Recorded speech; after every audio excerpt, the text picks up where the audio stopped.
a double steak burger last night. Oh, God, from where? Steak and Shake. My buddies run like 5 of the franchises for Steak and Alcohol Shake. lowers your inhibitions. It does the same to me. Like I'm like, oh, I shouldn't have had 2 Guinness, and then also like the pizza that I ate when I got home. Oh, well, I definitely had 2 pieces of pizza when I came home last night. Fuck. You ate it cold too, didn't you? Yeah, it was lukewarm. I turned on the microwave so that it wouldn't wake my wife up because that's when I'm fucked because I got her sick, I think. So she's like, fuck you, I was feeling great and now I'm not. And she's got to work.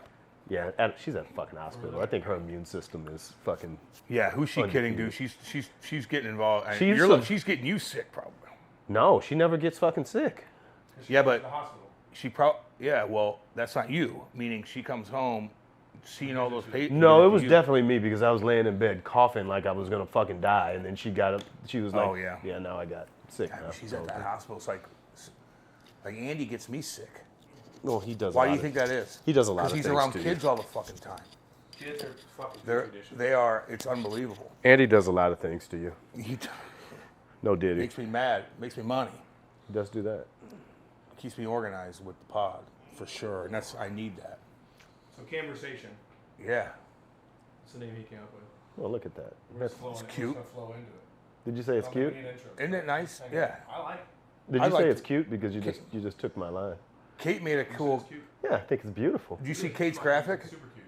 Kate's, it was pretty cool. Yeah. Kate was all about that for like 3 days. She makes Somebody a little. recently asked me if she works. No. No. Yeah, And you know what? I don't want her to work. Yes, she does. She Yeah, no, manages she- your she ass can't. full She time. doesn't need to work. We don't have kids. Yeah.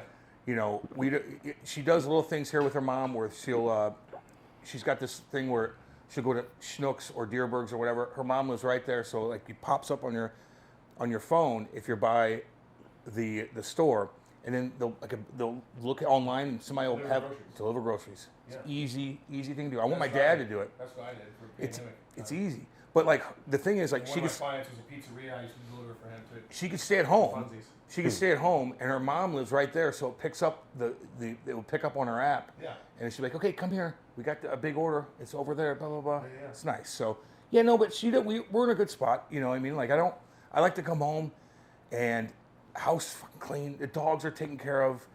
I mean, she cooks all. She loves to cook. It's just a nice feeling. And we've had that. You know, when I was playing too. You know, I'd come home and it's just like the fucking meal there. Like it's just nice, man. Right. But I've had her work from fucking, 9 to 5, and that was brutal. Yeah, it's good extra money, but that sucked. Maddie even knew I would bitch about it because I'd be like, "We're going to the game. We got to go to the game. We got to get there early. I got to wait for her to get off work." It's just like all that kind of stuff. Well, Kate would be getting off when we'd be getting off the air. And if we were in St. Charles and we were swinging all the way down, this was the first show. So this was early 590. And 2016. yeah, so we'd shoot all the way down that way and do that. And then she'd pick her up, then go to the rink. Were they at Kings Highway in 16? No, Hampton? Yeah, Hampton and I can't remember the cross I street. was doing a show at that time too. I was Sunday morning with my show, Know About It. And it was Marshall Wireless. And we started the hard line. Was it hard? No, wait. It was line change. Line change We started first. line change in November, I think, of 17. Okay. I think. Started that. We were 3 to 6. And 3 it to 7. Was it 7? Fuck, no, we're going- there was no way it was 7. Wasn't? We weren't backing up right against. I thought we were weren't going doing 4 hours. I thought we were going 4 hours. No, we That's could have bad. done 4 No, hours. with all the maybe you're people right. that were there. Because sometimes the drive time does do 4 hours. Yeah, we were 3 But to we're- 6 because yeah. we'd leave the Cardinals game, or go down to the rink or whatever for it. That was interesting, man. It was good to get on radio full time right off the bat with people I didn't know, and kind of try to collectively come together. And your personalities, everybody's trying to maybe talk over each other too much. Right. They want to show off what they, what they have radio wise. So that was a little different. The ownership group of that situation made it a little bit more difficult. It was pretty tense. But everybody, I look at it and I'm like, you just It was learn from that shit. unpredictable. I think was more or less what it felt like because it was like, Because I was with him since Webster. yeah, Rose. yeah, Like that's when I first started at KFNS when it was still Grandstand Sports. okay. So it was St. Louis Sports Magazine and Yeah. KFNS. And that was it. So I mean, we were all coming from different places though at that time though too. So I mean, I was doing the 5 to 7 show right before TMA, and that was when Tim McKernan started listening. We were on the network or whatnot, but we're buying time, and working through that way. Senior or junior? Junior. Junior. So Tim. The senior was still in the studios when I was there. Yeah. Well, He's awesome. he's a great guy. But Tim jumped on, was like, really, identified with us, had offered opportunity, and he said, yeah, I'm open to whatever. I was working in a completely different field at that time. I was still writing. I was doing all my stuff with covering all of Major League Baseball at that point. But then we got going with, he had the concept around what the show was going to be, building it around Cam and around TJ. Right. You had Eric Messersmith, who's just a grade A point man, Fox one News of the right now, absolute man. best. Yep. Absolutely. And then you had Hannah Yates, who was cutting her teeth and doing the stuff that she was doing. And to fast forward all of that and look at what we've done, I'm really proud of what everybody has done and launched from that space, because there's a lot of people doing. Yeah, well, that's how it is. I mean, it's not about being an overnight superstar at anything. I mean, it doesn't ever happen. No. No, but you turn. Listen, Eric Messersmith is literally on Fox, the big Fox, not Fox 2, Fox News. He's on all the time. He's a political pundit. He is the nicest, coolest guy. His wife, Christina Coleman, on there all the damn time. Hannah Ray Yates is not only working for the Carolina Hurricanes. She comes from nothing. She's one girl with all these swinging dicks everywhere. Yeah. Like, she's the only female around. We took care of her. Mm-hmm. We still do. She's working for the Carolina Hurricanes as a she's the she does pre-games, and I think she does sides, but she also does dugout for the Braves now. Yeah, too. so she's double dipping. So, she's working all year long. She got a great job. Maddie's doing great. I'm doing great. TJ is all over the place too. He's with Jason Whitlock, doing he's all, anything goes down, TJ's on it. But TJ's doing great too. So everybody kind of, it was kind of a clusterfuck in a lot of ways, but it all kind of turned out well. Like, we had a good time. Mushroomed out. We figured out how to be on radio, be yourself, learn some shit. I didn't know anything about sports, dude. I did nothing.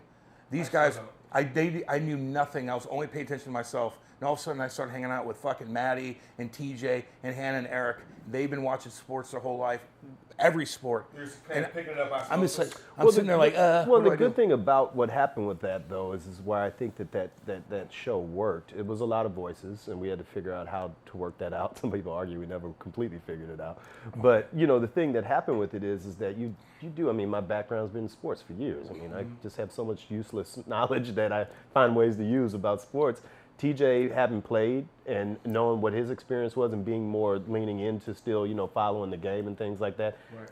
Eric Messersmith is one of the smartest people I've ever met in my life. There's nobody that I know that you can talk to about more things. Anything. And he's just down the middle with it. Yes. He listens, he'll debate, he'll go through it, but he's just a great guy to talk with.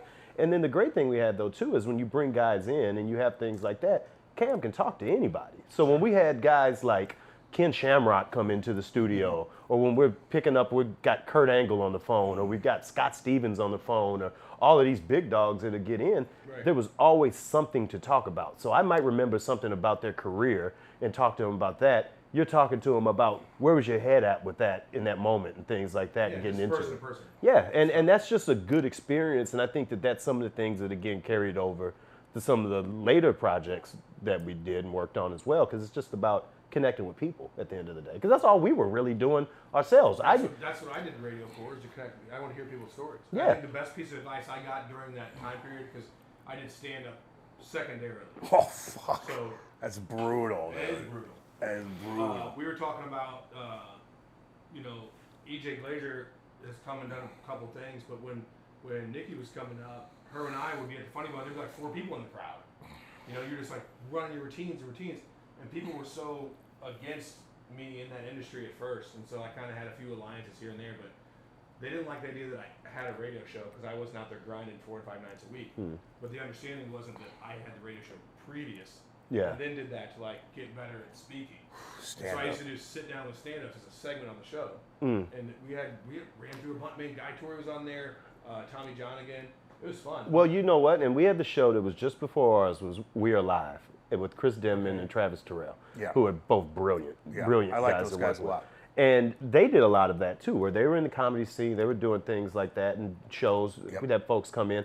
I interviewed a lot of really cool people working with them too, So I mean, the great thing about what we had at that time, and in St. Louis is just kind of this way in general, is that number one, we always make fun of radio wars, but everybody knows everybody first of all, because everybody's worked with everybody at one point or another. Of course. Exactly. Yeah, exactly. So I mean, like you're opening up the day. I'm in there at 4:30 in the morning when I first got started to get on there and do 2 hours. Me and Dan Buffer did 2 hours from 5 to 7, and then Tim comes in, and Doug, and Kat, and Charlie, and all the guys that came in on there.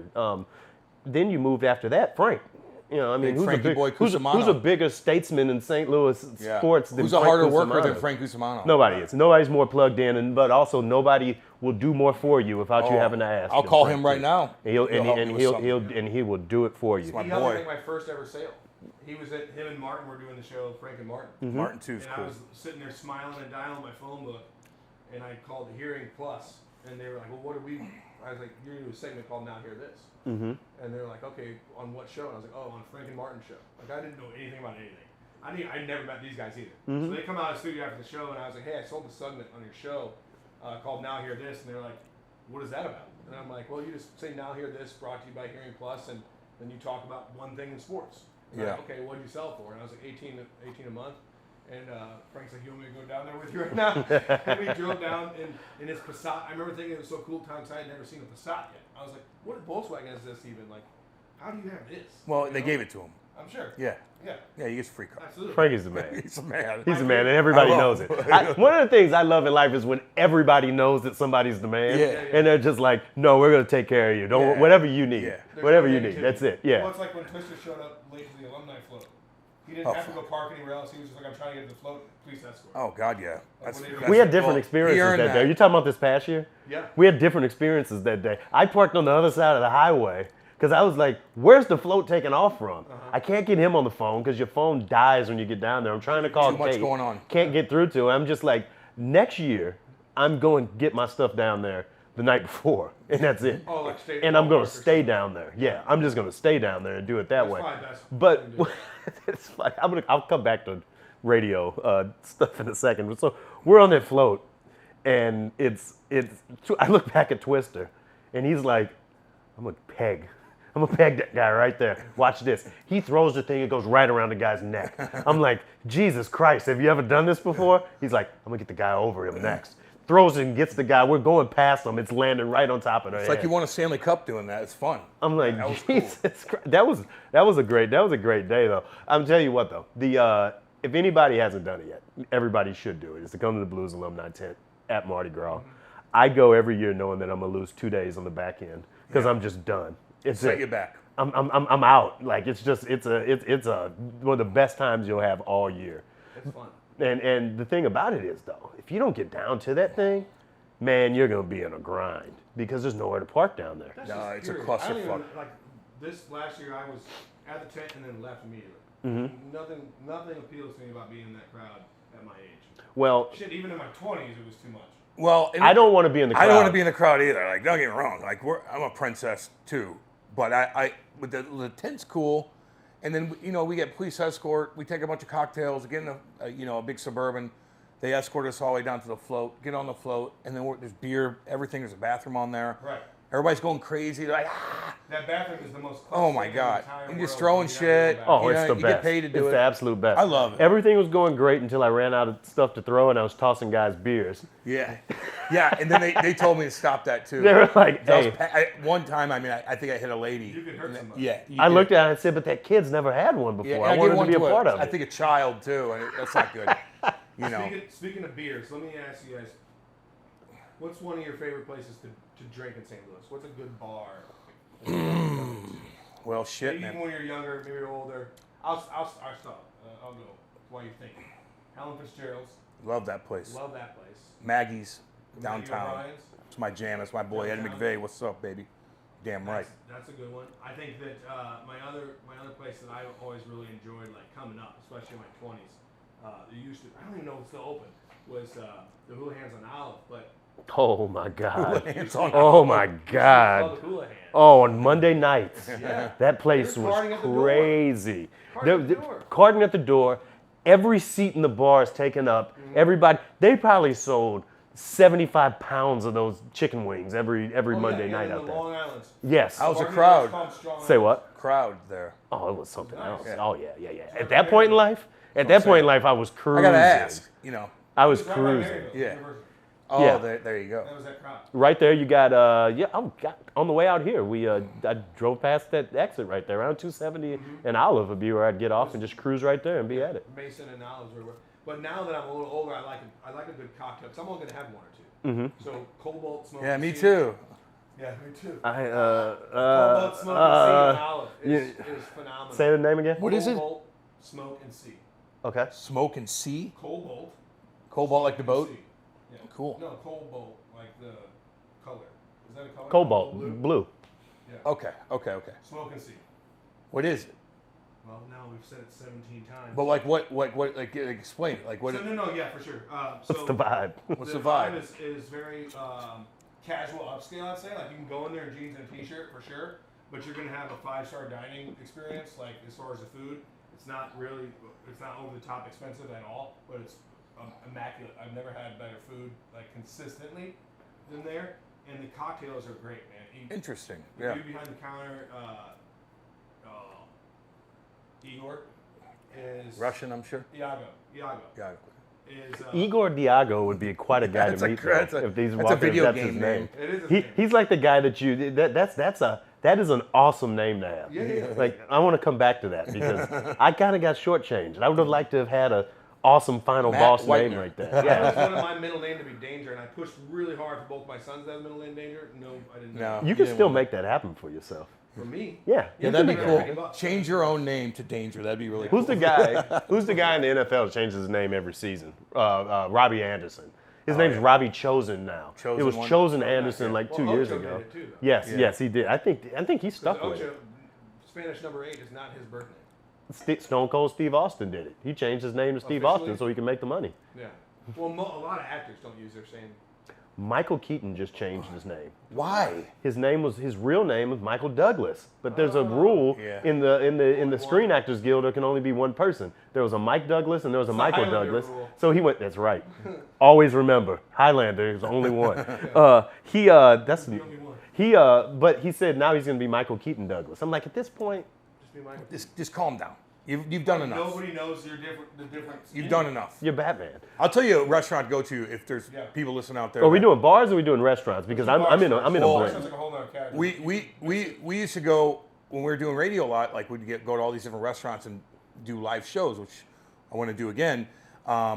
But Top Shooters, I gotta give them a shout Oh, out right there baby. in Columbia, Illinois, Yeah. right off Route 3. Just over the river. Listen, if you guys want to go out there and have a good time, see good-looking girls cruising around, huge bar, But also golf. golf simulation. You got Golf simulations. no, and you got gaming there. You got J&J Gaming, J&J, where you could gamble, do your shit. Tim Wheeler, a little shout out, baby. He runs the I show. loved a good Thursday. Oh, Kate would be like, "You coming home soon, Cam?" Like, I'd be there for the show for 2 hours, and like, then you stay a little later because everybody's, you're hanging out. and stuff. Eventually, I'll be there. You coming home? Maybe. You coming home? Cam? I'm thinking so about check it. out Top Shooters if you guys want to have a good time. And So when you talk about bars, we talk about this all the time. And me and Cam talked about this for years, about how many times we probably ran into each other and we were just out of our mind back in the day. Yeah. Back in the day, bars are different. The ones I do now, back I in the want day, bars don't even exist. I want to start backwards and then come forward because I want to pump some tires at some spots I go to now. Okay. But like when I think about like back on in the the day bars? Harry's, Harry's is my number one, Harry's. baby. America's Pub. what was the name of the spot on Washington? Lucas Lucas Park. I mean, you started cruising around some of those things. Mike Shannon's after a ball After a game. game, I mean, everything down there. Olabowski's. Yeah, Hell yes, yeah, absolutely. Like RDJ got to start there singing on the That's my- counters. that's- Al was always there. That's Like, my he boy. always took care of me. He was cool. but He so still is cool. like in those times, like that was just like the wild west. Yeah, It's changed, man. you had Telena's.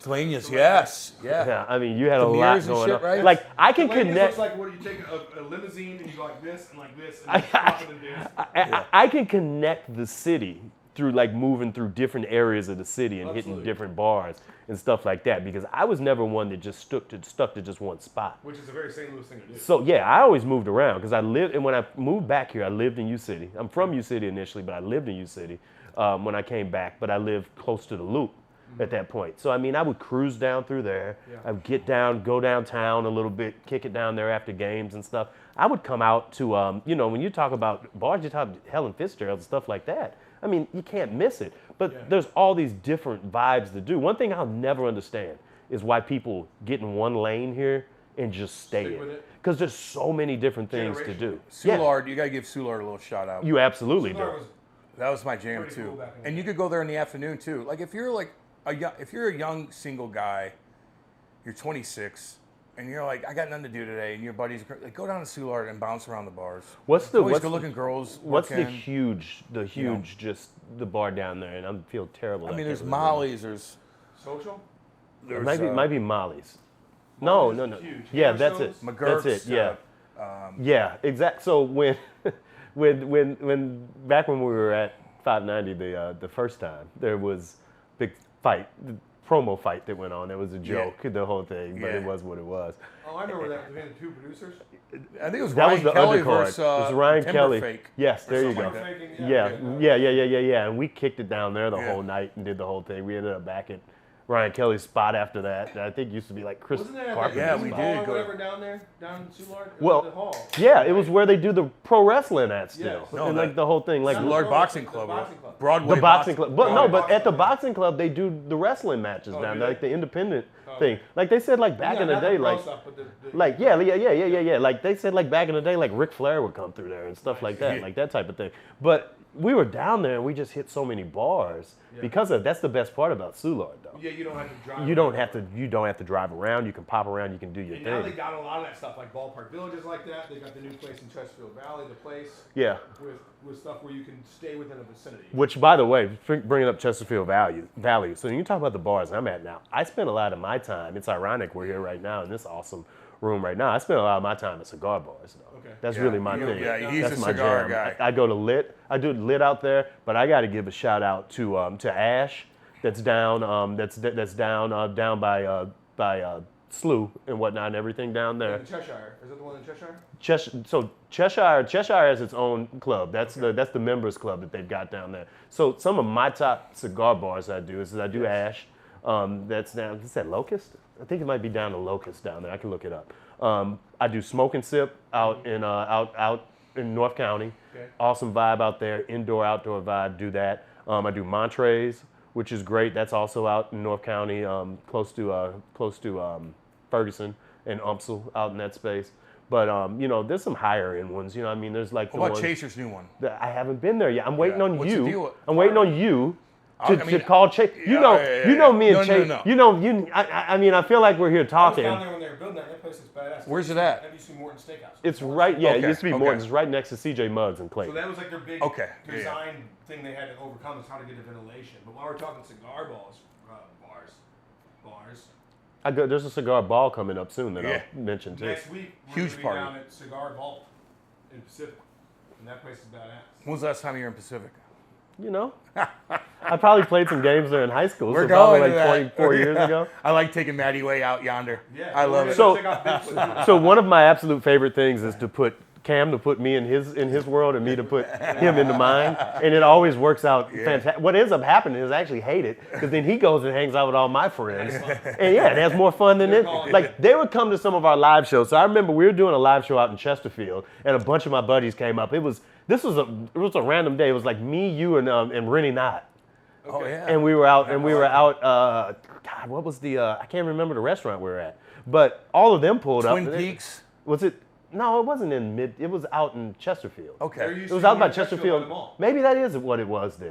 It didn't last very long. It was there for like a year. Okay, then it definitely Surprised was. that Twin didn't Peaks. last long because that's a good spot When that too. mall died, when the mall died, things around it. God, yeah, it died. Well, that's to work there. that's a St. Louis go there all the tradition. time. That's a St. Louis tradition like none other, letting you're in malls, high school, letting that's big where all the malls girls die are. off for whatever reason. Yeah. But we were out there, and then all of them pulled up. He pulls up and is over there hanging out with them. I don't even get to see him. They're like, all right, we're taking off. Hey, that guy's all right. And then that's it. And then when Travis and all the boys pull up, they're happier to see me than they are to see him half the time. Well, I'll take Matty. Yeah, he would come out to St. Albans. It's a drive. It's a drive. Yeah. It's not bad for It's a me, drive for From where everybody. you're at. It's a It's drive. like 30 minutes. It's a drive to get out of there. Yeah. Like if you got to get, well, we're because I ain't all leaving in the day. same state I showed up in. We're fucking golfing all day. I'm like, Maddie. I ain't the same guy. Like, Maddie, we got. We got to chill. I want you to get home. Well, okay. Spend the whoa, wait a minute. I got to chill a little bit. But instead, I worry. We're stopping. Yes, nobody. My mother and Cam are the people that worry the most about me on earth. We pull up to the concession stands out there in the course, and we get a vodka Red Bull this big, and he's like, "Make it home safe." Well, I was until that happened. Only 1 yard vodka. The concession stand. Until we get to the 15th hole, it's like, you know what? Let's just stop. Yeah. Kate's got some drinks at the house. We'll do something. Do that instead. Yeah, when man. you're talking about dividing up bars, old school, new school, there's also, like, when you talk about restaurants, there's also, now you're talking about being in a different state of mind. There was some key spots where I've only ever eaten inebriated. Yeah. Oh, yeah. Like the diner, Courtesy Diner. Oh, Mauricio's? God, Yeah. Downtown? Uncle Bill's. Oh, yeah. Yeah, that's a drunk spot. all right, so great. Uncle Let's do this. What are the 5 best drunk spots in St. Louis? White Castle #1. Well, yeah. Can we claim that, though? It's a national. But it started in Missouri, didn't it? I thought it started in Detroit. Kansas City or something? I don't know. I don't know the You're origins. guaranteed to. Your stomach's going to blow up in the middle of the night. It's going to die. You're going to kill yourself. It's going to wake you up. That's the worst. Mauricio's, when they had the all-you-can-eat pizza buffet. Okay. Down there was awesome. White Castle for sure. Courtesy Diner. See, there's not enough diners here. I mean, I live in Jersey.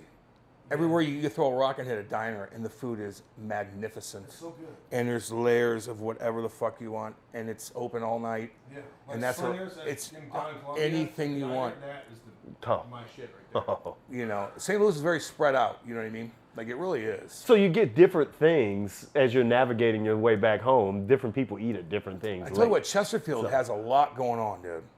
Now, Chesterfield has a lot going I on. was still farm when I was in high school. I know. I remember that too. I remember it could fucking flood all the goddamn time. Going out to that rink, there's nothing. I remember, skating at that rink all the time. There's nothing by. Now there's malls, there's concert venues, there's high-end restaurants, there's this, there's that. There's another. Factory's a cool place, man. There's another. Yeah. I was gonna go to the factory this past Sunday because they had Ice Cube. Oh, really? was Oh, out there. shit. And I had tickets, but I got sick. And That's I was the just place to like- go, though, I was dude. like, man, I had 4 free tickets to the thing, and I just was The like, factory's the I place wonder to if go. you could, because people that probably don't pay attention. You might be able to sneak in as a doppelganger. Do you ever get that? Cube? No, I'm a lot taller than him. Yeah. Probably Do you think he looks like Ice Cube? a little bit? I have to put hat on. This isn't. This is. That would be. I don't know. I'd have to grow You'd the have whole to thing. grow up. that mug out. I'd have to Be a grow little the bit whole cubish. thing up and do it that Take way. glasses off. Like Anaconda. Yeah, okay. Oh, Anaconda so Cube. like late '90s Cube. Yes. Because I can't be late '80s Cube. I'll never have a No, jerry no. curl. That won't work. That wouldn't work for No, me. you can't let your soul go. No. I wouldn't be able to sit on this couch. It'd be the whole thing. Interesting. What's the? Let me now. All right. So I'm gonna get back to these restaurants, but I've had this debate on one of my podcasts, the Straight Out Low Cash Network. Shout out to my partner Daryl Frierson, doing a lot of big work over there. What is the white haircut equivalent of the jerry curl? Oh, Jericho? Is it a mullet? No. Because That was my thought at first, but Is it a Justin Bieber look? who in the community wears the Jerry curl? Like, let's think. well, it about- doesn't Old exist school anymore. cats? I know, Old but school I'm saying, cats? like, It's got to be somebody that. So look at it this way. within the community, who were those individuals? And It you might was- better identify the white cut. It was everybody, It was everybody back then. I back mean, in it the was day. it was jerry So curls it's and still high really tops. cool. Yeah, but but when a haircut jumps the shark is when it still exists way after it should. Gotcha. You know what I used to do? Mullets are coming back. Mullets have. My youngest son played select basketball, and we played an entire team with kids with mullets. Like, I wish I could grow a mullet. My hair doesn't grow back there. It sucks. I used to have side spikes in '90s, like side spike. Oh yeah, spike everything. And then like in '96, I think I had a lady put USA in the back of my head going to school. No, that's the biggest It's Hoosier fantastic. thing. It's fantastic. The biggest Hoosier thing in the world. The Now, side thing is, spike. I have a Superman tattoo. Yeah, that's Hoosier.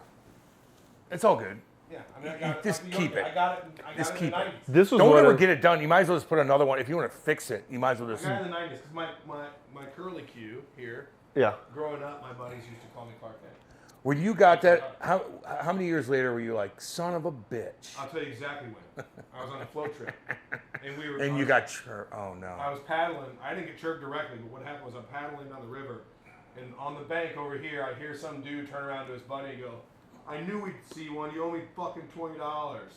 And then he goes, where? And he goes, right there, Superman tattoo. So it was so Hoosier that two dudes who probably weren't that Hoosier bet that they would see one on that float trip, and they did. That sucks. I was the ding dong that happened. I got my tattoo when I was 17 in Canada, and I got it right here. Yeah, I was like 16. Because I was like, I want a tattoo so bad. Because everybody I played with, I was playing with 20-year-olds at such a young age, they all were tatted up. And I look at it now, I'm like, those are the stupidest tattoos ever. But back when you're young, you see it, you're like, God, that is. So I got one, and I'm glad I got it there, because no one can see it unless you're naked. You know, one of the underrated things that unified us all as a nation in the late 90s were the barbed wire tats. Fucking. Because Oh, man, dude. white guys had them, black guys had them, Mexican guys had them, everybody had them. Nasty. It was It's the same as prayer hands or cross. It was an epidemic. It grabbed the nation by the throat. Didn't your It body? did the whole thing. Tribals. That is also That's true. another thing. was Or awesome. like they'll have like a Stamp? Chinese like Stamps from the other. Like this. the tramp. Oh Jesus Christ! Or the tramp stamp too with the women folk. But it's funny, like I see guys in the locker room when I got a little bit older. I know shit, and I'm like, what does that mean? What is that in your back? Like, what tattoo is that? Like, it's Chinese for wolf. I'm like, you're not fucking Chinese. Or a wolf. You're from fucking Saskatchewan. You're not a wolf. You ain't Chinese. Like literally Chinese. I'm like, We've come a long we're way like with enemies tattoos. with them. We've come a long way with tattoos as fashion since that time. My only excuse is that I was under 19 years old when I got all of them. My buddies would always give me shit and be like, do you just go in there and ask for the most popular tattoo, or how do you decide? Yeah, I want to look like everybody else. How do Give you me that decide one. what to get? What's everybody been getting this week? I'll take one too. I've seen the worst Don't even tattoos look at the ever. binder. You can't order tattoos like beers. It doesn't work that Right. way. Like, My I buddy get had six of those. a guy I played with, Eric Bolton. Little shout out. He's cool as fuck. He had the worst. He's so funny. He had the worst tattoo, tougher than dog shit. Oh my god. He had Bart Simpson holding a broken hockey stick like this. Oh God. Eat my shorts? Like the stupidest fucking thing you could possibly imagine. Every time he had his shirt off, we'd be like, God, Bolts, that's sick. Look at that tattoo. Look at Bolts' tattoo. Look how badass. Bart Simpson like this. Why would you do that? He's like, fuck, I don't know. You know, hockey players, they don't give a fuck. But it's so funny. Because he was living in Moose Jaw, Saskatchewan. Saskatchewan. He didn't have anything to do, and he was just like Bart Long-running Simpson. television show, though. season 39,000. I think Fucking we're on funny. right now. Yeah, they're up I'm there. older, but barely. They're still doing their Hey, thing. I want to take a quick break of myself. I'm gonna get out of here a minute. I'll come back to this conversation about best bars, best restaurants. I've got two dudes that are here that are doing some amazing things. 2 Men in a Garden. Mm-hmm. They brought some samples in for you guys to try out. Cool. I'm gonna bring these dudes in and let them Let's talk go. about what they do and have a little bit of that. So That's one of the best parts about the whole thing. Samples. Samples. Cool. Yeah. Let's go. Take a quick commercial break and we'll come back in with 2 Men in a Garden. Cool, baby. Grellner? Oh, yeah. Good kid, man. Pretty kid. Yeah, he's a cool cat. I hung out. I took him everywhere when I was playing. When I was playing here. Yeah, his older brother. Chris, Yep. Nate, the whole crew. Yeah. Bradley was a little wheel, man. I would, Hustling, right? we'd be at all these bars, you know, where I was playing for the Blues, and I'd bring him out, and I'd be like, go get those girls. He And would he do it down. and he A seek would. and destroy. You just send a Because missile. he was the most harmless, like nicest, sweet, handsome kid, and he just go up to girls like, "Hi," not some like a girl over here. He does. No, I'd be like, He's go, got a good smile I'd be like, and go shit. get them. He would lay it down too. He would bring over flocks of them and just bring them over, so no one else had to do it. He was so good at it. 2 bros trained him and beat him. And so he got- Poor kid.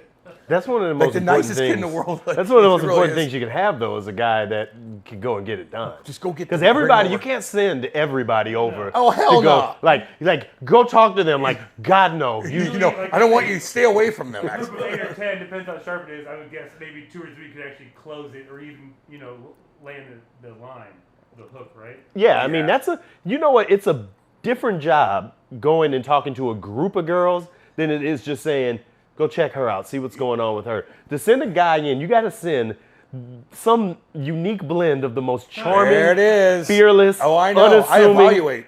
friendly-looking guy you got that could go in and be like, oh, yeah, sure. But you don't want to send in the guy that's just going to go in and be a bull. No, in the I didn't china want to shop. hang out with, like, there's certain, when we would go out and want to talk, when we were single back in the day, and we were living a life here, making money, I wouldn't there were certain groups of my buddies that I would hang out with at specific bars. Yes. If we're Yes. if we're in fucking Eureka, all my military buddies are coming out. They're drinking whiskey. Who cares? They act a fool in Eureka. But when we're at Harry's and we got things to do and we want to wheel, then you hang out with the other guys and they, You know how I break that down? I've always broke that down as I've got my T-shirt friends and I got my button-up friends. Yeah, I mean, And that's it. That's it. And then it's important to not blend your T-shirt and your button-up friends too often because it'll ruin your night. It's gonna. It'll ruin your night. There's It'll gonna be a ruin your fight, night. It'll ruin your probably, and somebody's gonna be in tears. and I it's never gonna be all fought bad. anybody though, man. Like I did when I was young. But when I was playing here, no one really messed with. I was nice to everybody. We weren't there to fight. I already did that on the ice or whatever. Like we're there to hang out with girls. That's it. Were more people That's it. like excited to meet you than they were to talk shit? No one talked. Not really. I had one guy dump a beer on me one time because I ignored him in front of Kate when I was first talking to Kate and my agent and my whatever it was. Beer dump's pretty strong. I go, God damn! And I looked at the bouncer and everybody's like, what's he gonna do? And I looked at the bouncer and I go, get him. Yeah, it's like And they dragged him. Well, so all right. Drag him. So here's the thing. For that bouncer, that's the best outcome that you look to him because in his mind he's like, oh God, I gotta get in there. I'm gonna have to fight Cam. No, he's like, I'm gonna have to. No, I knew all of break them. your hand, and what are you gonna do? You know what I mean? I'd break, fuck that. I don't want to get arrested. Well, that too, but you know what I'm saying. And him Wait. Who are you playing for when this happens? Blues. Okay. Yeah. So for you and for your sake, I'm gonna move this around. Imagine if you were playing for Lou Lamoriello when that happened. Oh, well, fuck that. I mean, And you went and bagged a guy, and you had to go back to Lou and be like, I did one time. Oh, early no. in my career. It was bad. The first night out, when I was playing for the Devils, I was 20 years old. I was the youngest kid on the team. And all the guys take me out to this local bar that they knew the owner, cop bar. They knew the owner, they knew everybody. And they Cam, we're going, after the game, we're going here. Marty Brodeur, all the big dogs were the Devils. And I get in there and I'm like, young kid, I'm drinking, full of piss and vinegar. And they're feeding you testosterone. drinks to see what happens. I'm like, ah. And I go up to the bar, and this guy bumps me. I go, get the fuck out of here. I'm fucking tough guy, you know. And this guy's a shit kicking with my fucking shaved head, like scary looking. I'm just like, I'm tough. Hits me, I go, what are you gonna do? He fucking hits me. We fight right there. Just like a little quick, ba ba ba ba ba ba ba ba ba. So embarrassed. That in itself, right now, if somebody filmed that, I'd be fucking gonzo. I go, okay, we're done. Everybody kind of breaks us up. And I look up at the thing, they're all laughing at me. That guy was a police officer. Oh, shit. Who's he's an off-duty cop. We became buddies that night. Those guys thought I was gone. They're like, this kid's fucking, he's never gonna make this team. Little did they know, I figured it out. Didn't do that bullshit again, and stuck with the team. But that was the first night I went out. It was so fucking dumb, so dumb, and not well. They put a plan on you. I did almost. Did you? You need to call Marty when you get out of here. They're Marty, laughing, they're Marty, laughing. who put the plan on me back? They didn't even come help. They were just laughing That was well played. because they knew that it was all police officers, and eventually, like no one's gonna tell anybody. Like this is a sacred little bar that no one talks about anything. But if there wasn't cameras then, it was like 2003 or 4, whatever it was. The absolute best There was a era. camera. It was great. You know what I mean? I'll be clear. I wasn't designed to party in this era. It's not good. No No, one is, it 'cause wasn't. it's trash. It wasn't No, meant it's for not me. good. I didn't Me need to neither. have footage. I didn't need. You had to go to great lengths to get pictures of things to be able to put that out in the space. I Now, would have looked foolish. I didn't want to. I don't want to end up and be looking crazy. It's not like I was living like P. Diddy or anything like that. God. I wasn't doing anything that was going to come back and blow up How's in my he doing? face. I just don't want to see it. Like I just don't want to look back and be like, oh my God. I If you was have that doing it. faded memory. Don't repeat it 50 times. Let me just not remember 45% of my life between like 18 and 28. It was just getting Good started enough. to film stuff. I did have guys try to film me doing some stuff, and it never got out or whatever it was. Like there's a lot of things that didn't get out, thank God. But we did miss that era. It was still the old school. You're not going on whatever Tinder and say, hey, meet me here. We do it. We talk to girls the old school way. Yeah. You go up, you fucking talk to them, I'm and so glad you know that difference. yeah, Like, there's makes you socially people like. that come up. I have no idea. Like this is all they know. I mean, it's like I think They know how to text you. They don't know how to talk to you. That's scary. the thing. They could text and they're funny in their text to the girls or whatever. Then they meet the guy or the girl and they don't know how to talk to you. Because a lot of that's misinterpreted as it is. It's the weirdest thing. You read into text, you overread text. Wow, this guy's funny, Right. but he's a fucking mute when I see him. Why? Because he's not socially fucking... Exactly that. So it's like you just got to know how to still, like, I guarantee you right now, it's harder to wheel than ever before. You think so? I think it's harder to wheel than ever before because people aren't used to interacting with each other. I would say it depends on who it is. If I'm a hockey player now and I'm single and I'm going to different cities, I'm on every single dating app possible. And then you see the circumference of where the girls are. Then you're like, hey, meet me here. And they meet you there. Now, you don't know if she's cool. She could be a weird, she doesn't know whatever the case is. But if you're a pro hockey player or a pro baseball player or something, that's the easiest. but you don't even have to I go can anywhere. You see you already met them. selective. You know what I I mean? can see being able to be selective is a big. Or I could also see it going the other way where you're just like, come one, come all. You don't even have to go to the bar. You just I'll you be invite in 'em on. Winnipeg tomorrow You already night. I know don't 'em. care. You know what I mean? I didn't even have social media back then. Like, my agent took care of my Twitter, which is stupid. Those apps, I bet, make people's psychology go about dating differently in general. Yeah. You realize you can go to this app and be selective and put in this either real or fake persona or whatever Probably image fake. you would have put on there. You know what I mean? If Probably I- exaggerated. To go out to a bar, then I don't know. That would probably change my psyche in some weird way. I'll tell you this though, and we'll get into everything. But if you're under 6 foot and you want to date girls on that app, they won't even swipe to you. Isn't that a trip? They won't. These girls are missing out on the nicest, probably sweetest, great guys that will take care of you till the day, won't cheat on you, won't do anything, will love you and care for your everything. But they're not. They'll look you. They're They'll- not fucking 6 foot. they'll so look the girl's you- like, nope. They'll nope. look you right in the eye every time you talk, They'll like it's the look whole you thing. when you're making love and look in your eye. You don't. I mean, you can wear the same. I'm just saying. You can wear the same jackets. Trained male use. I read this interesting, something came across my screen. It was pretty sharp too. It was about how I don't even know, like, I should repeat it really, but it's That's like all good. it's about like how I don't know. This quote was going, not quote. This piece of information was going on about how a lot of women are there for one or two things, like either financial security or possible like looks and stature. And it's like if you take those two things away and you don't have a healthy long-term relationship, like that's some surface level shit. Yeah. So not trying to go down some rabbit hole, but it's like you almost. I think it would be a win-win if you taught more males maybe to look for independent women, and then would maybe lead to more independent women being out there in general. Not that I think it's being hard to a go mom up is and- an independent woman. I also That's a think job that's undoable. it's hard for a normal guy to go up to a good-looking girl and just strike a conversation. So here's They're the not very. They're not going to be like, hey. They're going to be like, oh, he's a weirdo. And that's what's fucking Nothing- crazy. He's a because weirdo, they all right have- off the They all bat. have the ability to do it Yeah. right there below the surface level, but changing that, getting it. Is They're like, missing out on good guys. There's some good guys out there. Nothing is more intimidating, in general, than a good-looking woman. They get talked to less than anybody else because dudes assume that they can't approach them. Now, never really my thing. Yeah, I'm like, I'm confident. seek and destroy. I'm a Like, confident guy. that's what I want. That's Not what I'm going to go everybody's like for. that, though. But they'll tell you that they don't get to talk to as much as other ones. Would you agree 70% of those women, give or take, want them to want No, someone they to act- talk to no. any way, shape, or form? I would say no. Come flatter me.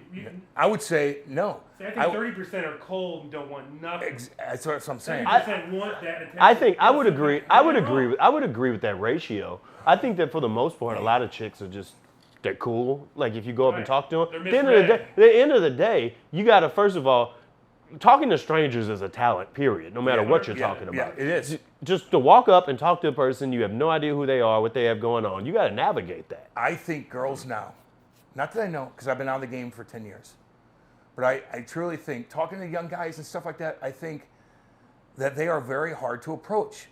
And if you approach a girl and you're a little bit, not aggressive, but just like, hi, I think that back in the day, maybe they'd be like, hey, what's up? Now they're like, he's creepy. He's a creep. Yeah, What's a this little guy? He's just good. Depends on the setting too. They're on 3 of their girlfriends. They're gonna be like, oh, I'm too cool for that. Like it's tough for guys. Like it truly is. Now, if you got a little bit of money, you got a little bit of status here and there, it's really easy. So the gap is huge, in my opinion. I think that I think We're talking that, about girls. These guys are like, we got things to talk about. It's all good. No, we'll cut it all in. It'll be fine. You gotta know how to wheel. Period. At the end of the day, Gotta be able to talk. I think that being able to talk to people Gotta be able in to- life And is I just think talent. one of the Huge. biggest things too is when you get to those first two questions, or the first two interactions, if you can get past those, I think the floodgates open. And I say this from more experience, not with women, but talking to people who I'm trying to either sell something to, educate, or train. Yes. Normally, like if I catch them off guard and they'll look at me like, "Who the fuck are you talking to me?" You know, Yeah. not that aggressive, but they give you that look, and it's like, "Well, here, give me one more second, I'll explain myself a little bit further." And then it's like, "Oh shit, There it is. old friend." We don't know each other at all, but I think if you can get I've had a lot of that too, where guys come up to me, I'm like, God, this guy's kind of, and then I'm like, wait a minute, and then I talk to him more, I'm like, he's freaking awesome. Yeah, man. That initial reaction was a little odd, and I'm like, or whatever, and It then almost no, makes he's it cool. almost opens up easier because they feel bad for having that. I judge the book by its cover kind of disposition. You know what I mean? Yes, Like, yes. oh shit, you're coming at me with this. That's great. Sorry for trying to cut you off before you could even talk or whatever. Yeah. Can I share something? What's up? Women love pickles. Well, I'm just kidding. well, that I They do do. know. I'm starving, and I've been hungry for about the last 15 minutes. I've been So what do you starving. guys got? What do you guys got going? What you guys got going? I really appreciate you guys having me in here today. I think it's course. great because it's kind of left field, but I dig in that. The reason I'm really excited about it is I'm just going to be fully transparent here. Cool. We encourage Like, that. Yeah. You know, me and my business partner and like 20 plus employees make pickles and salsa the crazy hard way in St. Louis, right? And now we're in 30 plus states, which we're super excited about. We're doing these neat things. And it's called 2 Men in the Garden. But it's sometimes I step back and I'm like, man, Brett, what if you went down this path and this path? And I did a couple other companies, but at the end of the day, I cannot tell you how amazing, grounded, and blessed I feel to literally make like a small food product in my backyard. And I'm That's not saying awesome. I'm stoked because I see it thrive, but I'm stoked because like we've seen this thing through, and you see so many people fail. Oh yeah. And that's led to another company where we help people avoid failure in launching through our commissary kitchen. But just all in all, like to make a small product in a kettle and keep doing it over and over again. I just like now that I'm getting older, you look back on things and what you could have done, and you lose people, and you learn stories. But yeah, it just the fulfillment I get in the simplest form of this jar is perplexing. So how did it start? And where do you live? Like you got Great a question. big backyard? Like what do you? Yeah, so it literally started with two neighbors and a garden being like, we got too many tomatoes, and one of my partner Joel, so he had a neighbor and they had a garden and it got bigger and bigger and bigger and took over the yard. His daughter, as a joke, made a label, and they were making salsa just as a backyard fun thing to do because they were gardeners, right? So that's the coolest part of the story. Is it came from a straight up backyard garden. I where love nobody that. was trying to go get rich or do anything. Yeah. Right? So his daughter makes this label, which we use to this day, because why change? If it's not broken, don't change it. Yeah, right? Of course. And everybody's like, oh, you got to update, you got to change, and it's like, no, you really don't sometimes. So she makes the label. They make a salsa and a pickle. They use like great grandma's recipe, and that's it. And they just keep doing that for like a year or so, just having fun, you know, just for the family. And I end up getting my hands on a jar through this long, drawn-out process. It's great. They gave a jar to a priest. The priest gave a jar to like a friend that I was at a party with, and I got my hands on that jar and I ate the entire jar in one sitting, like a psychopath. You are Yeah, just as that hungry is- as I am right now. that Dude, is I nailed psycho. it though, and then I looked around and I was like, I'm at this party, I just killed this jar. Like, The girls are like, he's eating a lot of pickles over there. I was sweating and shit because it was so hot. It was screaming hot salsa, and I turned the jar and it said made in Fenton, and I was like, is this a joke? Like I grew up in Fenton, I went to St. Paul's, so I called this dude up, Joel, and he's like, no, you can't, we don't sell it really anywhere. I was like, what are you talking about? He's like, no, you can't really buy it, and we don't have it anymore. I was like, bro, I'm addicted now. I need this. So he sends me to Tower Music in Fenton, and they're making jars for their buddy, and they're putting Tower. Can I tell this story? They're putting Tower Music label on it. So I go to Tower Music and I buy a jar, right? And I eat the whole thing again. I was like, oh my god. Wait, you're 2 jars in now. I want to jars keep in. up with the jar count as we go through this. But now I'm beyond hooked, and I call him and I was like, well, if Tower Music gets their own label, I want my own label, right? So I called Joel. I was like, dude, I got to do this. I want my own label. He's like, let's go.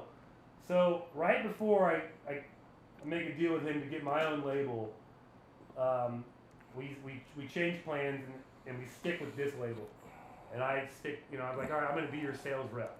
And then I become the second man. The other guy got out for various reasons, and that was 14 years ago. So that's how it started. It started from a straight up garden, and then people just kept buying, right? If the public wasn't purchasing and repurchasing. But how did you get the name out? And like when you're in a grocery store or whatever, and you're looking through I like pickles for all kinds of different things. Yeah, okay, my Bloody Marys, again, blah blah blah, charcuterie bar, whatever you call it. Charcuterie. There it is. But like, how are they like? Oh, I like this one. Like, what's different about it? How can you? I mean, the label's cool. Like, don't get me wrong, but what is it? It's a great question. The label's half of it. I think people see the label and they're like, oh, that's 2 men. What a cute, funny name, right? And then the other half is our biggest thing we stand on. When 99% of all salsa and pickles is made at a co-packing facility, like all food out there is, more power to them. When we can say, hey, we're the other end of the spectrum and we're scalable, we cut, peel, chop, pack, cook, everything we do, right? Besides pick it from our own garden, like that's the next step. That made us viable. And we also, 13 years ago when we came on the scene, there was nothing like the crazy price increase and the crazy amount of competition that there is now, right? Okay. So when we were on the market, it was still insanely tough because we were like super high for where we were, but we were making it the hard way. We had to be, and everybody else was half. I mean, come on, salsa and pickles 10 years ago was how much? What was the cheap jar of salsa pickles? Yeah, probably. Yeah, I mean, but that's like the great value, the cheap shit. Now the high jar was $5. Mm-hmm. Now it's $7-8. Yeah. So when we came on the scene, it was tough, but there was no other local competition.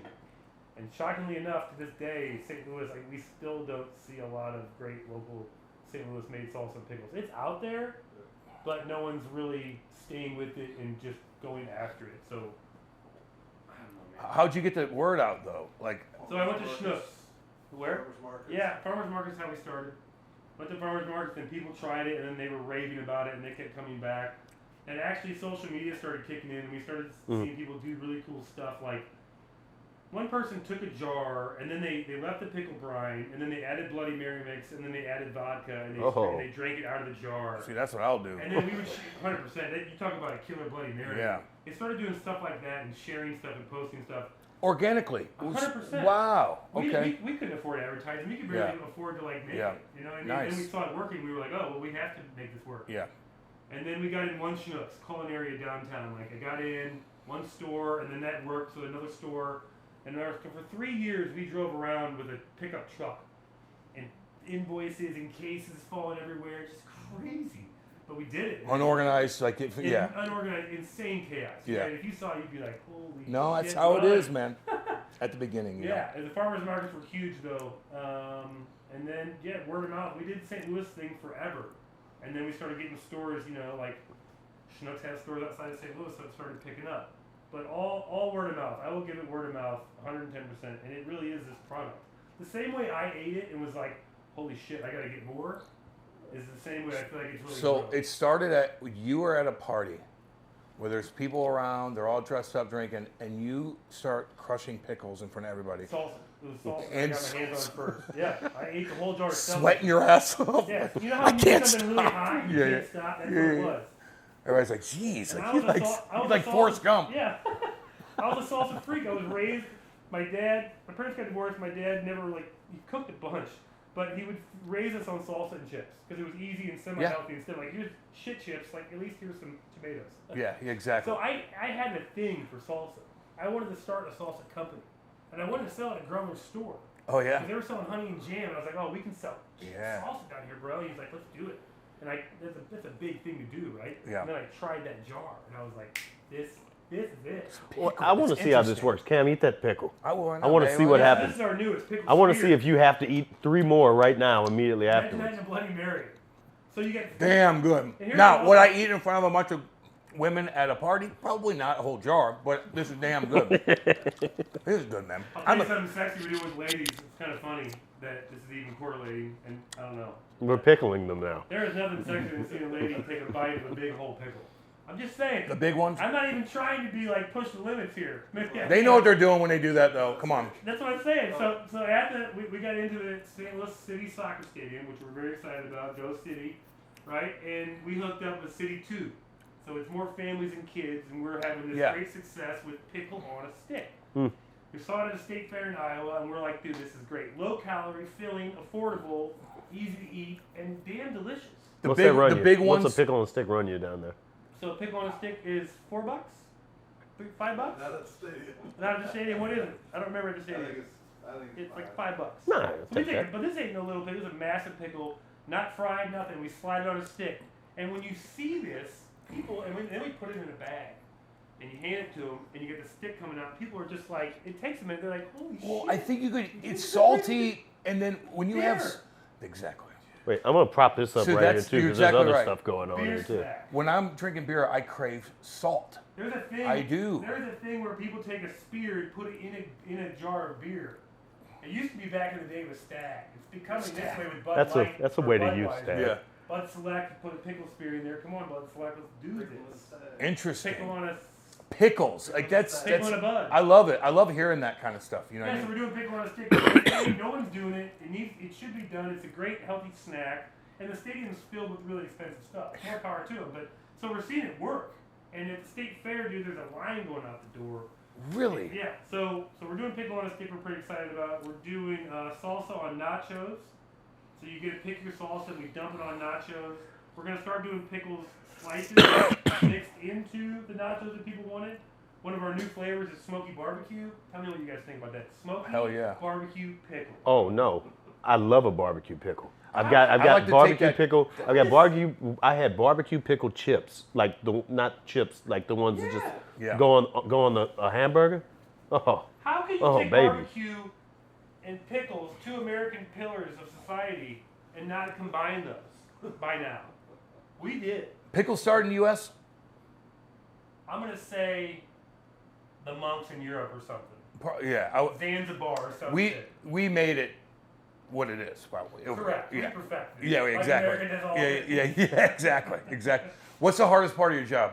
What's the biggest? The most laborious part of the job at 2 Men in a Garden is straight up packing these pickles. Okay. The reason most pickles aren't made by hand the hard way is because you have to hand pack.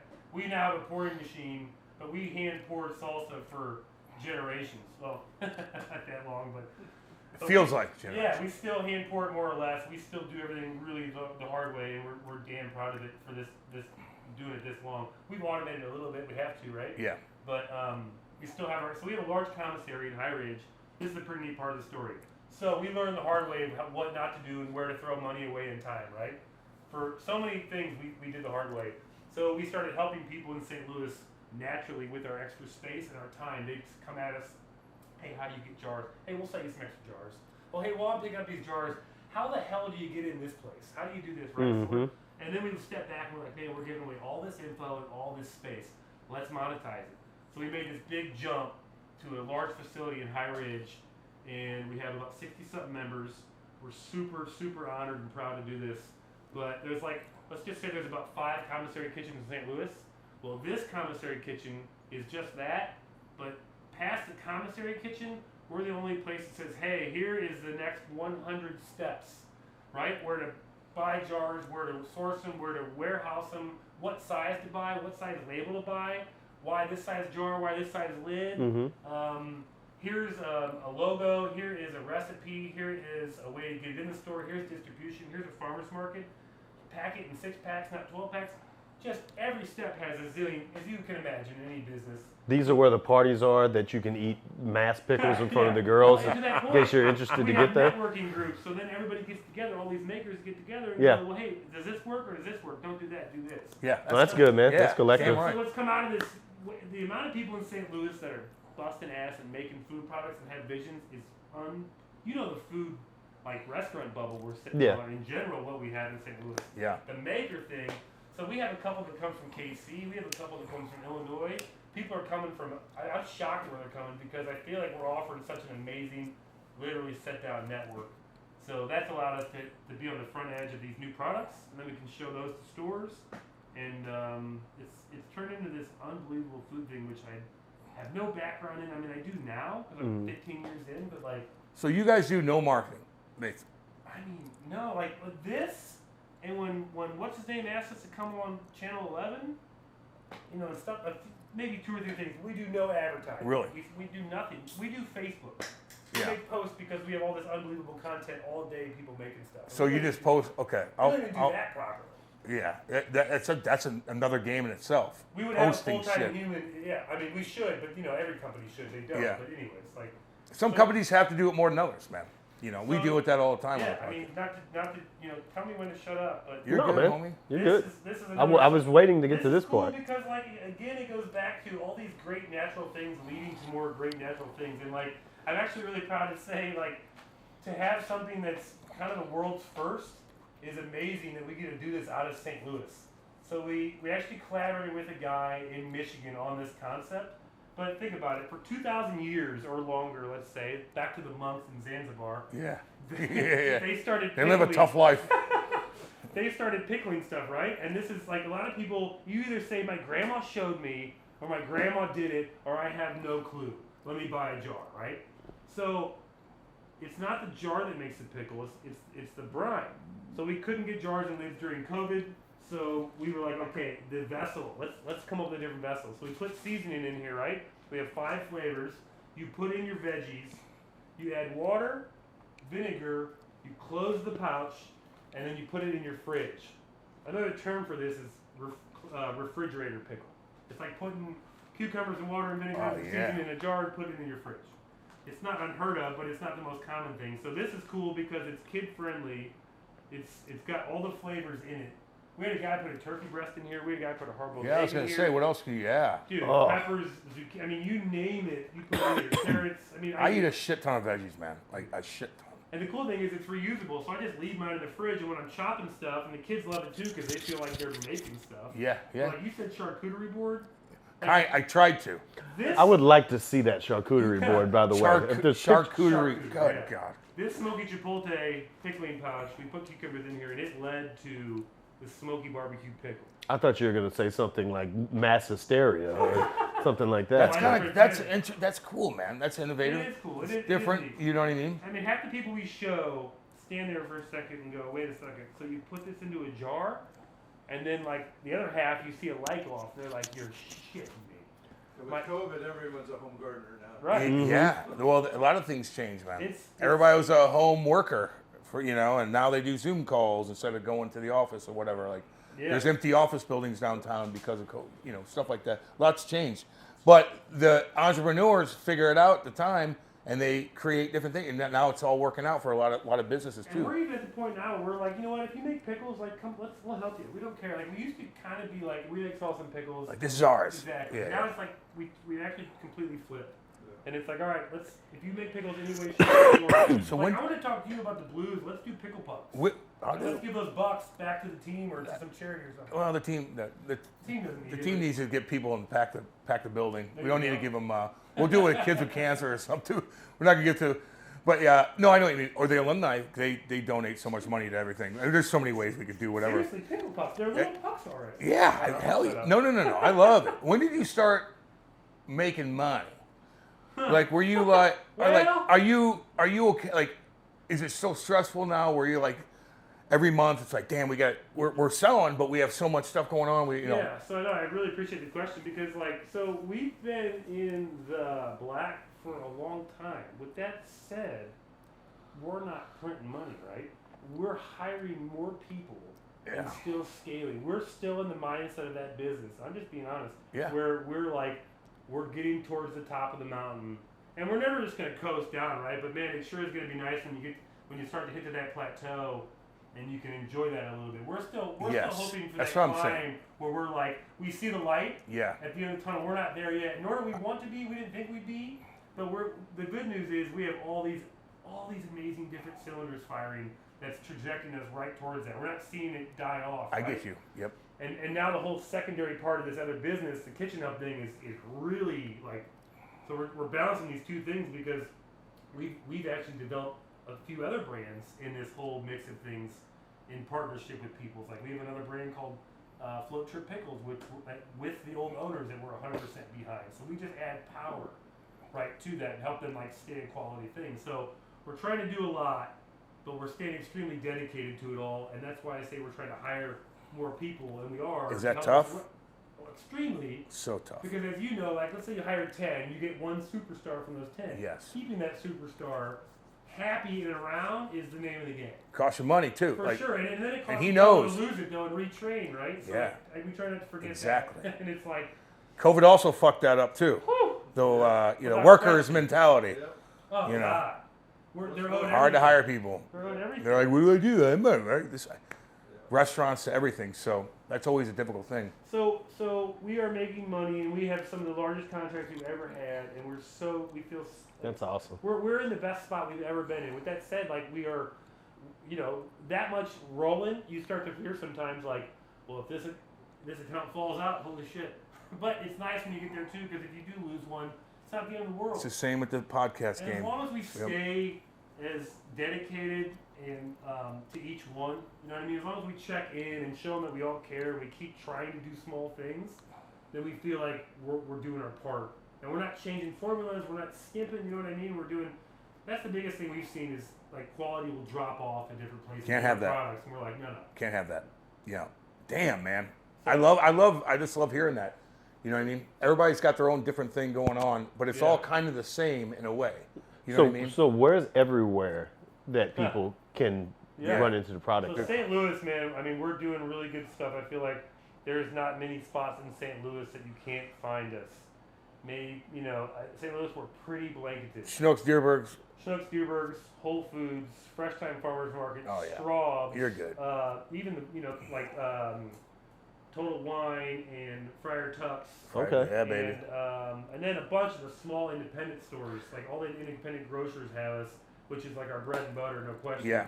That's how we started, right? Was those small guys. So even when we go to new states, our biggest thing is how do we find the Ma and Pa? Because we know some of those are secret weapons. You know what I mean? That do bigger business than some of the big chains. Yeah. Like, Well, there's a lot more to choose So from. you mentioned about the Bloody Mary situation came up. What other things when it comes to drinks? Because we've been known to have a couple cocktails Little around bit. here. So the pickle and the beer is a good one. I Yeah. feel like the Bloody Mary is something that I haven't even told the public about.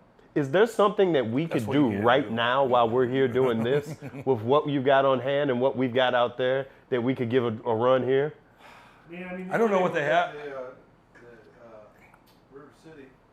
We got the River City Craft Cocktail Syrup. Yeah. That's awesome stuff that we make. We take like orange peel Mm-hmm. and cinnamon sticks and all this legit stuff, and we put it in a kettle. Yeah. Sugar, yeah. Yeah. And we brew this. And Yes. it rumbles in this kettle. And when you look at it, you're like, how do we show the St. Louis public this thing? The And smell, it makes the it aroma. old-fashioned like that. I want to do my part since I'm right here. I want to do my part. And we've got a jar right here. We've got a couple cocktails out there. I want to whip something together here, even if it's just doing a pickle shot or something like that, or figuring out a way to figure it I out. want to eat this. You want to try this? Try that. Yeah, let's Oh, go. yeah. You Absolutely. Can have that spear. Can I have the one Cam ate and put back on top of this one? Because I really, Hey, save that I one. want to put that part No, on. save that for Tiffany. Yeah.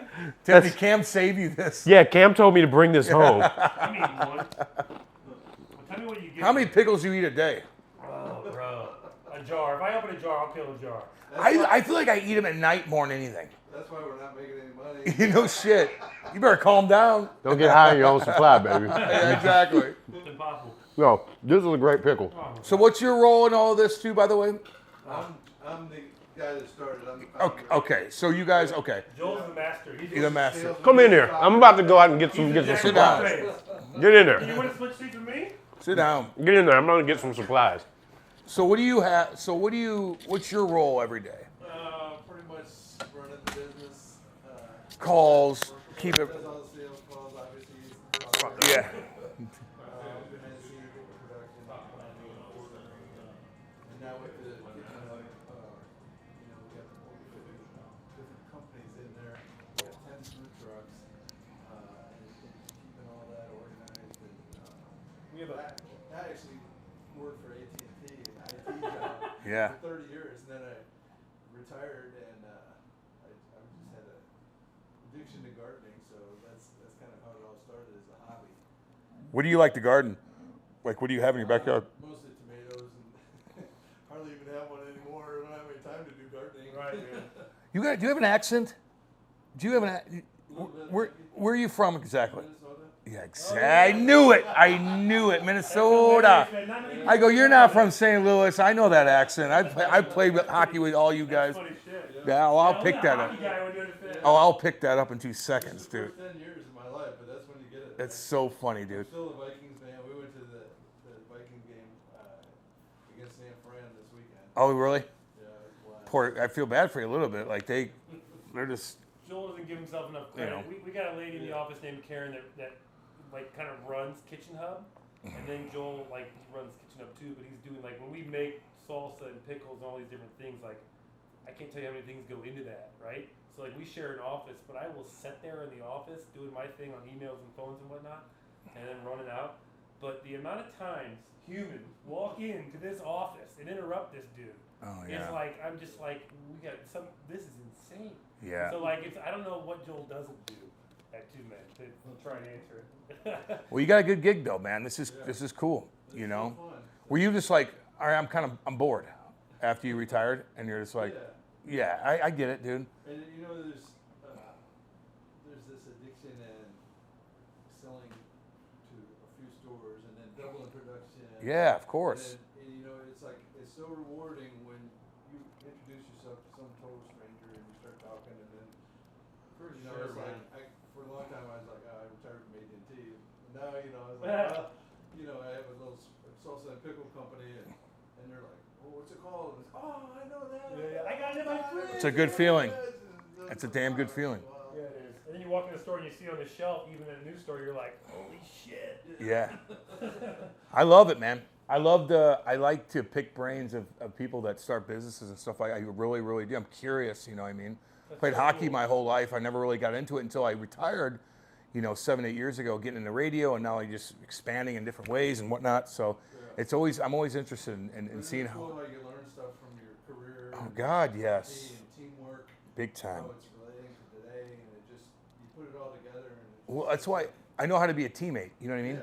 Like I know how to deal with different personalities. I know how to be on time, just get your shit done. Whatever the case is, I had to be very, very disciplined for at a young age. So now I'm just kind of expanding. Like what can I do like picking people's brains, man. I really, really do. It's interesting. You guys got a good thing going, man.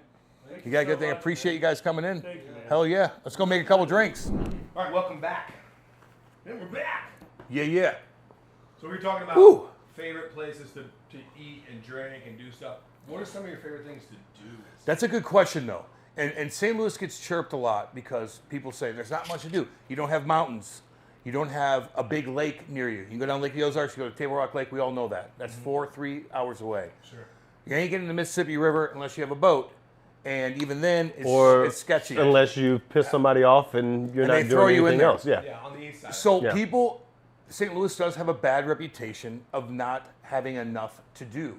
But if you do live here, like there is things to do. I mean, there truly is. You still have enough, and you're still in the Midwest, and I get that. But I don't have kids, so like Kate and I we're 40, and we don't have kids. What do we do?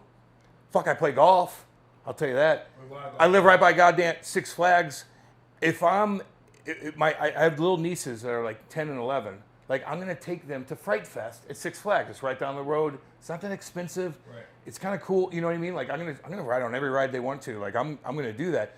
But other than that, like, what do you do here? Well, man, Maddie, what do you do? You don't have kids either. You don't gotta get me. I keep my feet moving, man. Well, we talked about it earlier. Some of it is you go out and you experience what the city's got to offer. What St. Louis has got is an incredible food scene, incredible drink scene, and things like that. Depends on what you're gonna do. I mean, if you wanna do all the stuff in Forest Park, you can do it. It's there. It's a great time. It's free. There's all exactly. As a father, I love The zoo's Forest free. Park. Yeah, I mean Science it's Center, zoo, art museum. That's all Yeah, free. and Yeah, Forest I mean, Park's and one of the even- best parks in the United States. Actually. and Largest per capita. even the bang for your buck and what you get at things like Botanical Garden and things like that. yeah. Like there's tons of stuff to do. I'm really involved in a lot of different things, so I get to a lot of different functions, people having events. There's a lot of things you should get plugged into the city and just see the type of things that people are hosting. Like last week, they were hosting a huge art festival in downtown Clayton. That was fantastic. It was it shut the city down. You couldn't drive around. But yeah, it's like there's always, you have to try to not find things to do here. Okay, but what if you don't want to go to an art festival? Yep. What if you don't want to go to Six Flags? Yep. What if you don't have a boat?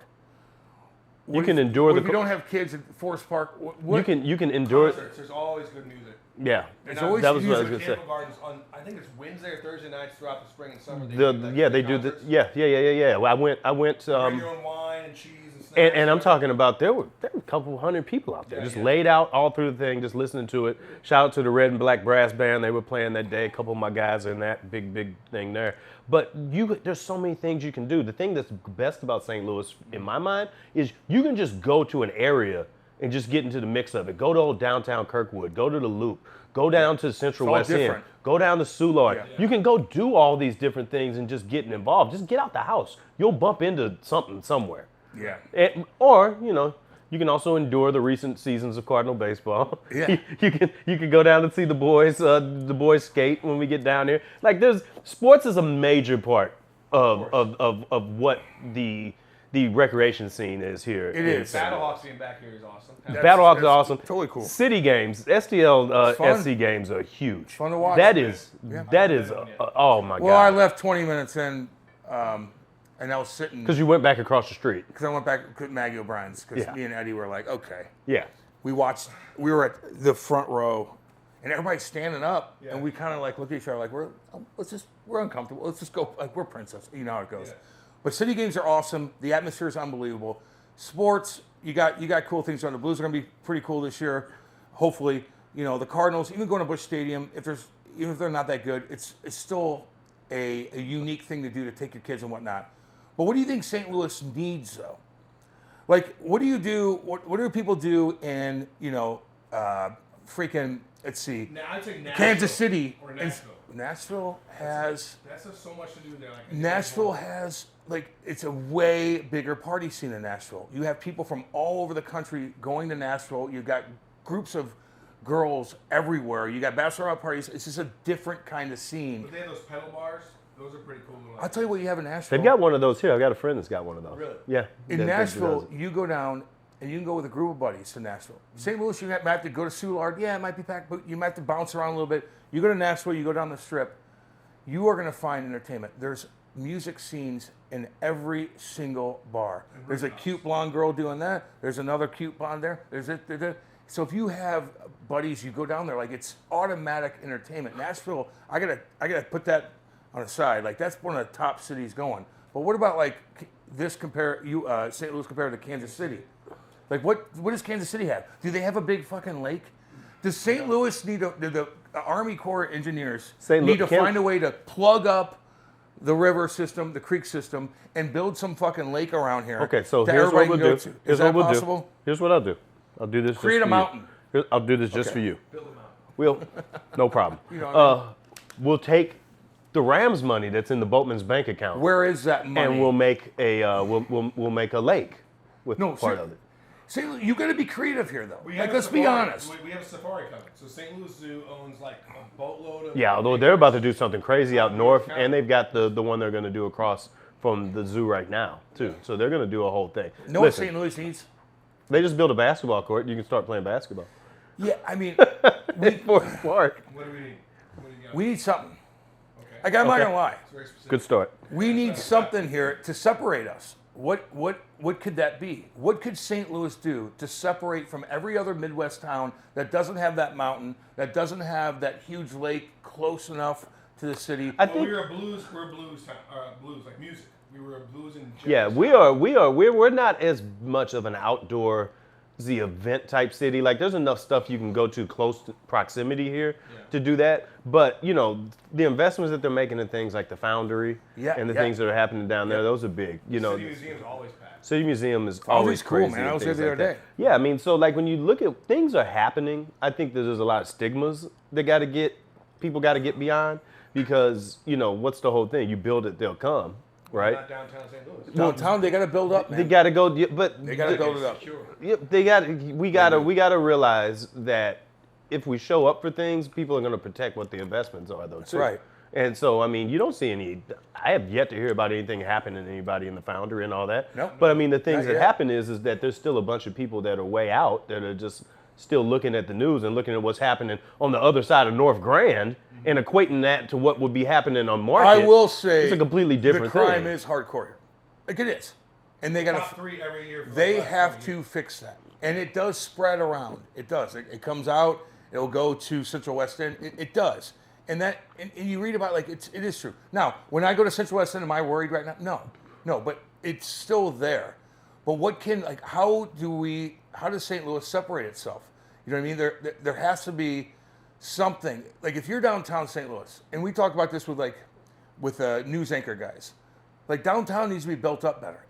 It does. It's slowly growing. That little part where Maggie O'Brien's with the soccer, that little area is building up. Looks beautiful. What's starting to happen Cops is everywhere. But if you're fucking going down to channel, if we're going on TV with Frank Cusimano, and I spill a goddamn ketchup on my shirt, This like a would never- jackass this would never loser, happen. And I'm like, yes, it will. And then I'm like, oh God, I can't do anything. I don't have a shirt. Where am I going? You're going to the Where am Galleria. I going You're downtown? going to the Galleria. Where am I going downtown? You're not going downtown. You're going to the You Galleria. can't even What get a was the mall full. that used to be down there? America Center? Yeah. Where am I going to buy a shirt? It's like little things like that. So St. Louis has work to do. And thank God the Battlehawks are bringing money in. Thank God City's bringing money in. Thank God the Blues and the Cardinals. Cardinals need to get their shit together. The Blues need to get their shit together. You need Can we talk about that real quick? They have I to. feel like we need to talk about that. Not about breaking down the box score and about stuff like that, but about the Cardinals' place in it all right now. So I struggle with let's say the narrative around the Cardinals right now. Okay. Because I think that right now, it was just a friend of ours, Ben Fredrickson, wrote an article earlier Love him. today saying that Cardinals are trending towards having a winning record. But then it said, does it matter? I think that we're at a point right now, and what the question of the article is that does it matter to fans if the Cardinals finish with a winning record but they don't end up in the playoffs? Where a year ago, you were in last place, you're in the top 10 of the draft, you're in a bad place with that. But when I think about the Cardinals, I always think about the business first. I think about what Billy DeWitt's doing and about the Built things, up the the city. investments that they're making in that space. But also, I think the expectation for the Cardinals is so outsized, to what the reality is that it's impossible to maintain forever. Because we're at a point where there's a whole generation of people that never saw the Cardinals be anywhere close to average or bad, ever. And now I feel like there's an overreaction in the response to the Cardinals. And when Is it a people, generational thing? I truly think so. Because if you're like, we're not in the playoffs. Like, well, I mean, I remember the early 90s when they were awful. Yeah, were but they nowhere had close to the playoffs. monsters. They had monsters. Yeah, They had Jerry McGuire. Maguire. You had, listen, The actor, the movie? Oh, no. Matty. Mark He McGuire. don't- he- oh my God, so funny, Corey. I love it. The Cardinals have it. Hey, listen, if they're still fucking packing the place in, then who gives a shit? But they're not. You go down there, there's empty seats everywhere. But that's the They point got that I'm making, work though. To do. The point that I'm making about it is that I think there's an overreaction to them not being excellent. Yeah. Like they're still a solid enough club. They're inconsistent, They're boring as hell, Matty. but Not to mention, wait, Mo, the way that they're presenting this team. You know, we've been talking about, we've been breaking this shit down we're gonna for keep years. talking about it. Let's go. Mo, they hate him. The Cardinals fans can't stand him. Yeah. And the way he comes off when he's talking, and he's just like, whoa, he does come off snooty. He comes off like, I'm smarter than all you fans have been going to the fucking games before I've even been here. He talks down to you in a way, and that is a turnoff. And it's turning a lot of guys off. Look at these fucking games, man. Like, there's not many people there at all. That's a goddamn problem. Well, and I bring that up to, again, not to get into the X's and O's about why the Cardinals are and what they aren't, but it's about that impacts the overall experience of St. Louis in the summer. The Cardinals are the most dependable entertainment Yeah, venue damn in right. St. Louis every Yes. summer. It just is what it is. It is. So They're if the people big aren't dogs. showing up for that and they're not doing that, that's going to impact the other businesses know. around. Look at when the Rams left. Look at what that did to all those businesses on Washington. Destroyed. Exactly. Look at what that did. That decimated that side of town that was already on shaky ground. So when you don't have something that engages people to be a part of it, that's going to cause issues. Meanwhile, you're still looking at all the things that are happening. There's a lot of cool stuff at Ballpark Village. The Lowe's is a super nice hotel. But They've got you big said things with the that. key thing about the experience itself is the one thing that I can say always about the Cardinals, and that I always thought to be true about the Cardinals, and still do, is that part of the Cardinals being the Cardinals is we had the best fans. Like, we were top 3 best fans. Yeah. And that brings the experience. Like, when you go to a Blues game and you're doing all the towels and the chants and things, like, those are experiences. You're not just going and, like, watching and sitting there. So even with the Cardinals, which I agree probably lean more towards you with, like, it's very difficult for me to sit through 9 innings of baseball. Especially if it's, like, anything above, like, 70 degrees inside or below 60. But It's It gets cold some of those games. I haven't Beat up. I don't remember it being like this in a long time. Where this is totally the Cardinals being bad and not drawing the attendance that they need is directly affecting so many businesses downtown, and that is a goddamn shame. And what I would say to that is that I would say it's not. I don't consider the Cardinals to be a bad baseball team this year. They're an average baseball They're okay. team. Yeah, they're okay. 2 games over 500. It just that is what it is. Now it's not what you might have if you're 20. Look at it this way: if you're 25 years old right now, you have never seen the Cardinals be bad. But they're not going to the games. But the point I'm making about it is that people aren't going to the games because, in my opinion, I think that the reaction to the state of the team is overstated. you're saying it's an overreaction. Yes, it's an overreaction. And Cam, your point is valid because I think that people are kind of like, shake something up, do something to get excited, get it done. So I'll bring it back around to the boys over at the Interprix. Is that what they're doing is, and it's going to be the Interprix. We'll keep it that way. But what they're doing over there, and we even go across the street over to where SC is at. They're doing a good job of engaging fans. It's a new car right now. You know, I don't think it's even so much about how good they are versus the experience for soccer right now. But what the Blues are doing, and the Cardinals are really in the same space. The Blues didn't bottom out the way the Cardinals did last year, but the Cardinals season this year is kind of what the Blues last 2 years have been. But what the Blues have done a good job about is, number one, is keeping people invested because they went out and they shook things up. There it is, man. And they made waves and said, listen, we're gonna go out and we're gonna make some moves. We're gonna give it an effort. There's a perception of effort that's coming from the Blues that's not coming from the Cardinals right now. And these fans, they will go support anybody. They will. St. Louis, not just Cardinal. It's just St. Louis people will support. But the way Doug Armstrong comes out and says, no, this is what we have to do. I'm gonna go be aggressive. I'm gonna go get fucking Brobert and Holloway. I'm gonna stomp on Edmonton Oilers right now. I'm gonna show all you fans that I'm gonna be aggressive. We can't have this. We're spinning up to the goddamn cap. The cap's going up to almost $100 million coming up here in a couple years probably. We need to be aggressive now. We need to have these fans engaged. We got all these first-round picks. They have a vision. The Blues do. The Cardinals don't, and they're tiptoeing around different things. And the fans now, and telling you, they're not even that. They're not even that bad. I mean, they're okay. They don't have anybody where you're like, I'm going to go watch you play. Besides Mason Wynn. Jordan Walker had a nice night last night, but he's not been good. So the way they've been developing players, it's pissing off Cardinal fans here, and that's why they're pretty much boycotting, and that sucks for the city. Where Doug Armstrong's like, no, fuck this. I got shit to do. I'm going to put my foot, I'm going to be aggressive. I'm going to do this. I'm going to speak the truth to you. And then the Blues fans are like, hell yeah, I can't wait for this season to start. There's a big difference, man, and I see it firsthand. It is a very unique time in sports in St. Louis. Maybe the most unique I can remember, and definitely all the years I've covered, but then definitely the years I've watched before that point. Yeah, how many years in a row were the Blues in the playoffs? Oh my God, it was. They were great. They had a couple bad years. They had a couple bad years in 06 where they were terrible. But then you got Oshie, Perron, EJ. Fucking all these guys. I was there. We're fighting every night. We're packing the place and come grow with us. Come. They'd had us. They would have when I got traded here. They had us going on every single day. I was doing an event somewhere. I was going here. I was doing this. They're showing us off. They're pumping us up. They're building all this stuff up. And come grow with these young kids. And they did. And all of a sudden, in 2010 and 11, they started really competing. And you saw these kids grow. You saw them come up and get drafted. And everybody's like, why are you drafting TJ? Jarmo Kekalainen, why are you drafting TJ Oshie? He's out of fucking high school. Why are you drafting him? Look what he fucking did. TJ Oshie was the most popular guy since goddamn Brett Hall. He was. I've never seen anything like it. the girls to everything. I've never seen. He was a rock star here. They built all these guys up. They have a vision. They kind of slowed down a little bit, but now they're kind of back. They got a vision. The Cardinals is kind of That's the only they're thing tinkering with you. But right now we've talked about this again. St. Louis has this in general though. St. Louis has a sports star problem right now.